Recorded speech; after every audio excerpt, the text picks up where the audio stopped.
Hey everyone, my name's Alex and welcome to the first video of Askatransman. I created this channel, Askatransman, to give people a forum to ask a transgender person any questions you might have about transgender issues. So whether that's what effects do hormones have, what surgeries are available, or even kind of more awkwardly, so what are you gonna look like down there after surgery? Feel free to ask them. I don't really care how awkward they are. I'll get to them in future videos. So the topic for today's video is, how did I know I was transgender? To get it out there, not all transgender people have this kind of cookie-cutter same story. Just like everyone else, we have some mixture of masculine characteristics and feminine characteristics. And it's not like there's this symptom checklist that you go through where you're like, alright, I have symptom A, I have symptom B, I have symptom C, bam, I know I'm transgender.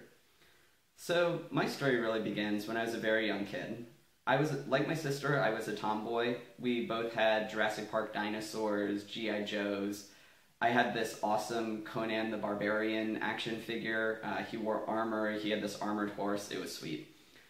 But unlike my sister, it wasn't just that I wanted to play with the boys at recess or play with more boys' toys or whatever. For me, I felt on the inside like I really should have been born a boy. I wanted to be a boy. I wanted to have a boy's body. And, I mean, honestly, it was a little bit of a hard idea to express or even really wrap my mind around as a kid. But, you know, that's not surprising. It's a hard idea for most adults to wrap their minds around. So, I didn't really talk about it with anyone else, but when I was in second or third grade, I started praying to God every night, and I would tell him, please, please, please let me wake up as a boy.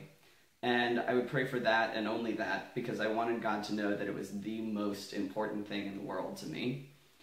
So I did this for about 2 years, and every morning I would look down. When I woke up, I would look down and I would see that I still had a girl's body, and often I would just start crying. I didn't know why God couldn't do this for me when it was so, so, so important to me.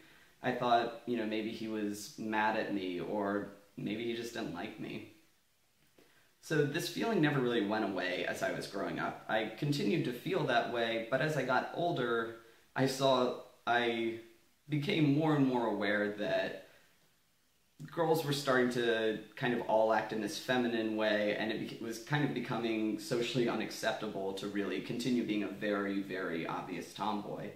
So going into middle school, I had the choice of wearing the boys' shorts or the girls' skirt, and I chose wearing the uniform skirt because, I mean, you all remember middle school. Blending is like the best thing you can do there because otherwise it will be awful for you. So I continued this going into high school because, I mean, like everyone else, I wanted to blend, I wanted to have friends, I wanted to be normal. And a little part of me thought that maybe if I could just keep acting feminine enough, maybe all these feelings would just go away. It actually wasn't until I was about 16 or so that I even realized that being transgender was a thing. Up until that point, I had thought I was literally the only person in the world who felt this way. I didn't know that there were any options for changing your body. I didn't know there was anyone else out there. I didn't know there was a term for it at all. But I ended up kind of stumbling across it actually when reading about psychological disorders, which is not the optimal way to stumble across it.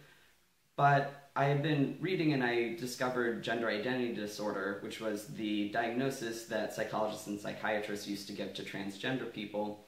And so that made me go out and Google it, and I came across this blog called Diary of Anonymous. It was about this transgender guy and his story of growing up female, what it was like for him to come out, what it was like to start testosterone. And I was insanely jealous of this guy because he was getting everything I wanted. He was getting the beard, he was getting the chest hair coming in. And you know, that was kind of the fulfillment of all my dreams. But as I looked into it more, I discovered that really our surgery options are lacking, to say the least. I'm going to cover the genital surgeries in a later video, but let's just say for now that there is no surgery out there that will give you the full package, so to speak.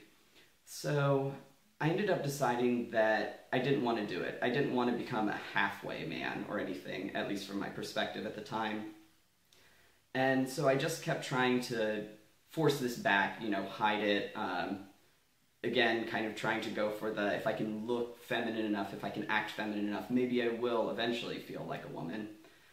It wasn't until my senior year of high school that I ended up, you know, finding out that this was just not working out. I was really depressed, and I only ended up deciding to transition when, for me, it came down to, on the one hand, I can transition, or on the other hand, I can kill myself.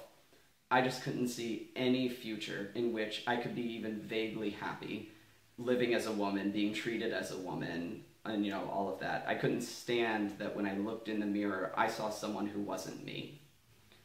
So I waited until the day after graduation to cut my hair. I went to Catholic military high school, and funny story, they frown on sex changes. So I figured it would just be much better for me to wait. About a year after I cut my hair, I got my name changed, I started testosterone, and if there was ever a point that I guess really confirmed it for me that I was transgender, it was how I felt about taking testosterone. I was so unbelievably excited every time I would see some new little sideburn hair come in, or, you know, get a, like, stomach hair or something like that. And I mean, I think it's safe to say that that's pretty not normal for your average female to be, like, really excited about. So without a doubt, taking testosterone was the best decision I've ever made. It's the best thing that's ever happened to me. But all of this isn't to say that I am, you know, the 100% uber macho man. Like I said earlier, all of us have some masculine characteristics, some feminine characteristics.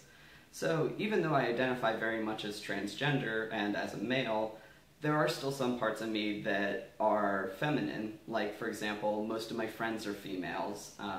I actually prefer female friends because I like the way they talk to each other and relate to each other.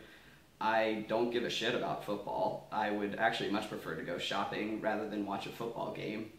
So you know, it's not that identifying as a man means that I identify with all these stereotypically male kind of characteristics. So that's, like, somewhat of the point of this video is to kind of dispel the notion that all transgender people, if you identify as a trans man, you are the uber macho man or whatever. So that's about it for this video. If you have any questions about anything I talked about in here or any other questions, feel free to post them in comments and I will get to them in future videos. Thanks for watching, guys.